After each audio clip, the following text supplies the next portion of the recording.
Ladies and gentlemen, welcome back to the Debate Podcast. This is episode 2, where we argue about the world's most pressing topics. I'm your host, Steph Marinelli, and no, I'm not a lawyer, a legal expert, or politician. Since when has any of that mattered? Because you do not need a degree to disagree. I am so excited for this guest. This is one of my longtime friends. We have been through so much together. She is a strong, capable fellow IBS warrior. Shout out to everybody out there who suffers. And she understands and appreciates the occasional fart walk. Those who know. We are just coming off of Thanksgiving, so this is a really perfect time to talk about this. She is a deep cynic towards having milk with dinner. And I, as someone who really fights for my life in the bathroom, disagrees. So Emma, thanks so much for coming on. How are you feeling today? Steph, it's an honor, dude. I'm so excited to be here, dude. Yeah.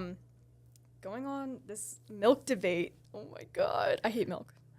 You really like just the flavor? What about it? No, okay. So growing up, I used to like milk, right? Yeah. And then you wean off it. And then you get to adolescence and you change. Yeah. And your body starts to heavily disagree with it. Yeah. I feel like that's when that started for me. So. Okay. Have you ever been tested for lactose intolerance? Yes. Is that, yeah? And I have it. And it's You have it. horrible. Yes. So what was the defining moment? Was there like one moment where you had ice cream and you were like, you stopped mid-bite and you were like, I'm seeing the pearly gates. I have to go. Yes, I remember getting sick immediately after ice cream day. Wednesdays was ice cream day in middle school. You know the day. And I would always get the ice cream sandwich. And it was a devastating day when I learned that I can no longer have them. But this is unsponsored, sponsored, whatever you want to call it. Yeah. Lactate tablets, Yeah. they hit the spot and they help. You take that before you have your little delicious ice cream treat. Yeah. You don't have any tummy problems. My Lactate queen. So do you drink Lactate milk? Yes. Okay. What about Lactate ice cream? Do they make that? They do make that, but I have not tried it. They Okay. also make Lactate sour cream. Oh, ew. I know. I haven't had Ew. it. I haven't had it. But apparently it's good. Okay. But I'm not a sour cream person, so I don't get Yeah. into that. And then Okay. I would like them to make butter because I feel like I use butter on everything. Okay. I don't think there's anything else. But they make the pills, and there's chewable ones, which are for the children. Right. And then they have like the pill versions, Right. which Do you do the chewable or the... the chewables are disgusting. Okay. They taste like chalk Okay. and have a terrible, like, you know what whey protein tastes like? Yes. Tastes like that. Oh. Disgusting. So you already have a stomach ache before you even go into your Then you're gagging, chewing on... chewing on that, and then Right. you're like, well, was this worth it? Was Right. this worth it? You're like, I don't even want the ice cream sandwich anymore. Exactly. And then I want to say maybe like 2018 they came out with like the pill version. Uh-huh. Thank God. Because nobody wants to chew the I disgusting... didn't even know this was a recent like development. 2018 they came out with the pill version. I'm totally making up that year. But I'm let me tell you something. Caught in 4K lying about lactate pills. You're getting You know canceled. what? Yeah. Add it to the list of things that I've got going on. Okay. I mean, oh my God. So... But anyway, listen, guys, before we really get into it, and Emma and I absolutely will get into it because this is our specialty. I just want to like break down for you how this is going to be set up. If you don't already know, we're following typical debate style. So we're both going to start with opening statements. Then we're going to have 1 to 2 rebuttals. Like I said, it's always meant to be extremely controversial. And we are pretty much going to leave like not being friends anymore after this, I think. I hope either that or we're going to be closer. I think it's a 50-50 chance right now. I feel like you could sway me. We'll fight in the parking lot and then hug and make up, I think. Maybe kiss. Yeah. Such a freak. All right. Anyway, and then we'll do our conclusions. That's really just based on where this conversation goes. But Emma, do you want to start with your opening statement? I'm so excited to hear. Drinking milk with dinner is a war crime against your stomach, your dignity, and anyone that has been trapped in a room with you afterwards. Assuming the worst. You have IBS. You have gas. You have lactose intolerance. I'm here to defend something that I feel strongly about. which is milk being the most vile thing you could do to your intestines during a heavy meal, such as dinner. Because nothing says romantic dinner or heavy Thanksgiving meal like a nice cold glass of lactose. Milk has one place at mealtime. That's breakfast, with your cereal and your coffee, perhaps. It should never, under any circumstances, be tag teaming your steak, your taco night, or your pasta. Okay. And I feel strongly about that. Okay, so let's really break this down and get into it. I think this is going to be such an interesting conversation because I don't suffer from lactose intolerance. I do have irritable bowels. I will say that. But I stand with you. I stand in solidarity. I'm an ally of the of the sufferers. That's so great to hear. But I think here's where I have the question. You're basing your argument on an individual experience. I understand. With which you have some sort of emotional trauma. And that's where I'm really going to get into my argument here, because I know you went hard with this, so I also kind of had to come back. Unless you're lactose intolerant, lock in and grow up. Without decent calcium, your Napoleon complex will be justified. You will be a short king or queen. You're brittle boned, and you can injure yourself going to the bathroom. Let's talk about it for a second. Oh. When you need to run to the bathroom, as many of us IBS sufferers do, which sometimes it hits you out of the middle of nowhere, if you are brittle boned, do you really think you're going to make it without injuring yourself? Not only that, as somebody who is a resident, bathroom goer, yeah. I could be on there for 3 to 4 hours. And I need the certain core and leg strength associated with the squatty potty stance, right? I know it well. Sometimes you have to learn about the enemy that is milk and associate with it in order to beat it, right? You have to use it to your advantage. So yeah, milk may not be your favorite, but it is helping you get those nutrients and give you the strength to let everything come out smooth. Does it ever come out smooth? And one more thing to add to that. So, brittle bones, are you saying that your tailbone is affected during this? Now, first of all, I'm confused. First of all, I'm talking about the squatty potty stance, right? Do I have to demo? I'll demo it. You have to have your head in your hands too, or else it's really not realistic to the situation. This is squatty potty stance. You know what I mean? I think you got to contract your core a little bit more though. If I do, I'm going to fall off this chair. Oh, yeah. Okay. Well, the thing is the legs have to be up though. This is the typical without the squatty potty. Yes. You know what I mean? Yes. But here's the thing. If you're stuck in one position for that long, you're going to muscular though? Muscles are supported by strong bones, are they not? Oh, scientifically, I mean, are we not being scientific? We're talking about bodily processes here. I have to ponder this. Ponder it. You ponder it while I pick up my book. Really think about it. I'm going to put emotional music behind this. I made a list of things that I thought Steph would come back to hit me with, and brittle bones was not on the list. My mind works in mysterious ways. I love it though. You came back with something I was not expecting. Tea. Okay, what's your next point? All right. So, since we're entering into the science. Go ahead, hit me with it. I want to inform the audience. Adult humans, we're not designed to drink milk at all. Who said? Period. Scientists. My dad. Okay, your dad. I can't diss your dad. So your stomach, it's not confused. You're offending your stomach every single time you drink milk. Okay. It wasn't built to handle fettuccine Alfredo. Okay. And a glass of milk. Okay. Cold milk. Yeah. Think about that. Does your stomach not curdle at the thought of fettuccine Alfredo and mixing milk? Absolutely not. I'm getting hungry just thinking about it. Oh my God. Absolutely not. Listen, here's the thing. Cramps. Here's the thing. sometimes you have to take the good with the bad, right? Yeah, sure.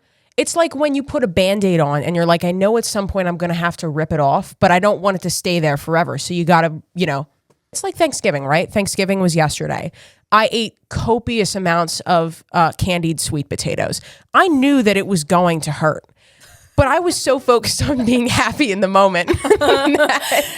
That is happiness. I can see your point. I guess my rebuttal back to that would be, what about the time frames? Yes, you're enjoying it in the moment, 2 minutes, 5 minutes, however long it takes you to inhale those candied yams. Yeah. Or in my case, mashed potatoes with dairy in it. Okay. Okay. The aftermath is much longer than the satisfaction. Uh-huh. So if you think about it, what are the pros and cons? Pro, it's delicious for 5 minutes. Con, it hits your stomach and you're sick for 2 hours on the toilet in your IBS position, squatty potty, wishing you had more will to live. And that's the risk I'm willing to take because All right. What if I get hit by a bus tomorrow, right? Let's just think about this for 1 second. What if I get hit by a bus tomorrow and I spent my entire life worrying about if what I ate was going to make me feel like crap later? I feel like I'd be limiting myself. What if I get hit by a bus before the IBS symptoms start? Then you know what? I'd remember my life as, having a really good meal. Now, if I get hit after, that would just be a terrible day. That'd be awful. What if you get hit and then live? And now you have your IBS pain on top of bodily injury. If I get hit by anything, a car, a bus, a truck, I'm pretending I'm dead until they take me to the hospital. Just to hold on 1 sec. See, here's my thing. I always go off topic, but there's That's just okay. listen. The flow. If I get hit by anything and you see it, do not ask me if I'm okay. Don't come up to me. Just call an ambulance. That is the most embarrassing way to get injured. I don't care. I don't care. If I get hit by a car, let me die. So you do have like a DNR? Mm-hmm. Oh my God. Yes. Imagine getting up after getting hit by a car. I wouldn't want to get up. That's what I'm saying. It's too embarrassing. Oh, yeah. Is it not? Yeah. Is it not? Yeah. I wouldn't be able to date anyone ever again. It just wouldn't Well, why not? I feel like that would be an interesting topic. I got hit by a car and got up and walked away. Got up and walked away. Absolutely not. I think not. they'd be like, damn. No, because that's the thing. If there wasn't such thing as cameras or people videotaping, that would be fine. That would be the best story ever. Sure. But I know, damn well that video is going to end up on TikTok. Oh, and Facebook all of a live sudden, stream? Yeah. Facebook live stream, Yeah. and somebody's going to make a slow reverb version of me getting getting hit with EDM music in the back, and then getting up and walking away. That's so lame. Yeah, but then you'd be famous, which is Now here's the real tea. Okay. Here's the real tea, and this is why I always check before I cross the street. You should always make sure you do that. And it's not just because you don't want to get bodily harm, but if you do get hit, you don't want to be one of those people who gets knocked so hard that they just leave their shoes. That's my greatest fear. What if my shoes stay in position? It can happen. I swear to God, it's happened. People get hit and they leave their shoes. Their shoes? Yes. Their shoes stay in the same position. So then that brings up another argument. Yeah? What if you're wearing really embarrassing shoes that day? I don't own embarrassing shoes. Oh. Just wouldn't happen. Like your slippers, your fuzzy duck slippers? What's embarrassing about fuzzy duck slippers? What if the paramedics What if embarrassment was just a concept? I think it is. You either choose to be embarrassed or you just aren't. I'm choosing not to be embarrassed right now. That is so girl empowering. Do you know what I mean? And that's exactly why this IBS argument means so much to me, because sometimes you have to choose the embarrassment if you want the food to taste good. Yeah. I'm okay with somebody knocking on the door and me being like, I'm going to be in here for 5 more hours, build another bathroom or go to the Wawa. I'm not embarrassed by it. It's just my life. You know what I mean? And that brings me to my other point. If you guys couldn't tell, I wrote 2 pages because I really feel strongly about this. So first of all, your argument doesn't take into account the sheer variety of milks, right? Okay. When you say milk, you are putting it under the presumption that we're just talking about cow's milk, right? Right. Which contains lactose. But Lactose. other things can produce milk, whether they're living or not living. We have cashew milk. That sounded odd, didn't it? I thought you were going to say another animal. Well, there can be sheep's milk, goat's milk. Not that I've ever had any. Humans' milk, cashews, almonds. I believe almond milk. Yes. Soy. Oat. Right. Oat I'm milk. helping your argument, actually. Keep going. Oat milk, right? I think that's what I enjoy so much about milk. And this is why when I hear people preaching from the rooftops that it's like, oh, I can't have milk or my stomach hurts. The beauty about milk is there's so many different varieties that it really gives you the freedom to choose. Yeah, so that's the thing. Like, it's such a large playing field, you know? I think, okay, that might lead me into my next thing, but I'll save most of the argument for later. But I want to address the concept of opaque liquid. Okay, science, opaque. Think about it. Thick liquid with your... That's right. Okay, but what milk is that? I mean, I drink... All milk. I drink skim milk, and I feel as though... Do you think it's thin? I drink skim milk. I don't think skim milk is that thick. Have you had a smoothie before? Yeah. Girl, have you had a blizzard from what? Now that's thick. Well, okay. But it's more of the visual representation of it, okay? Okay. I'm uncomfortable. To play like devil's advocate for a second, what I can understand is interesting tie-in here. People who are afraid of the ocean and also afraid of milk because you cannot see what's in it, right? What is it, thalassophobia?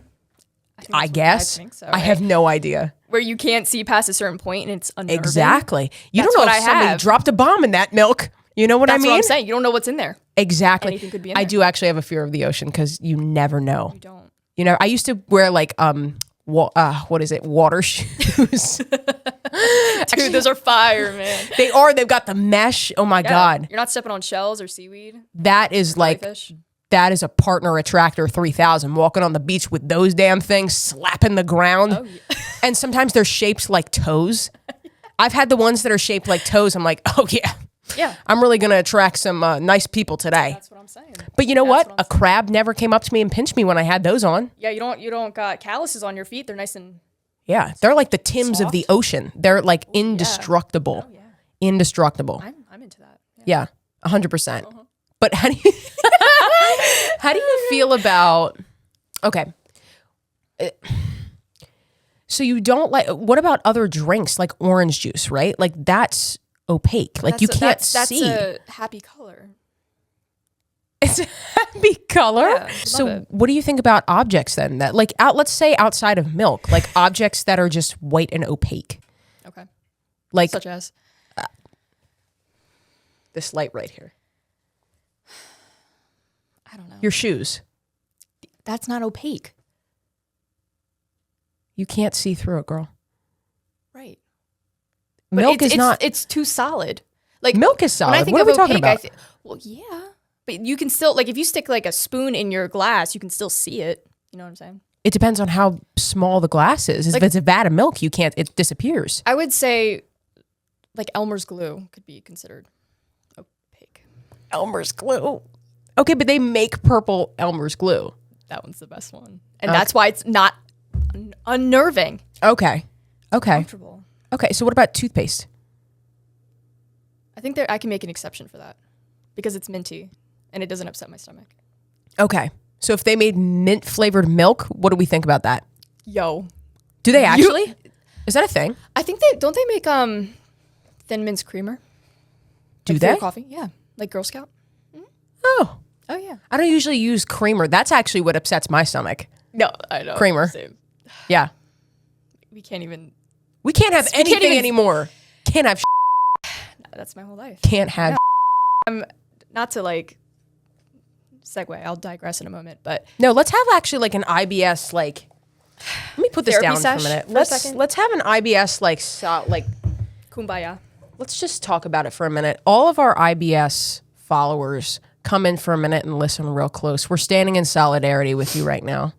Did we talk about that? Because it's a hard life to live. I've lived it. And do you think the theory's real that walking into like any bookstore automatically activates the IBS? Because every time that I've been in a bookstore, immediately my bowels recognize that I'm there. Yeah. Like, I have a theory that it's actually, Barnes & Noble. It's Barnes & Noble, right? The smell, I feel like the coffee kind of gets it going. But also in other stores, like TJ Maxx. Don't even get me started. My theory is that it's the overhead lighting. And what color is the overhead lighting? Are we really doing this right now? Opaque white. Are we really doing this right now? Okay. I digress. Anyway. Okay. So essentially you and I can never go to a TJ Maxx together. Because it would stink. We'll just... We'd blow up the place. Now, that ain't the first time, and that ain't the last time. That ain't the first time, and not the last time, folks. Everybody, stand in silence. Should we join hands? Should we take a moment? Guys, we are with you. And we will continue to blow up the bathroom together. Together. Together. Amen.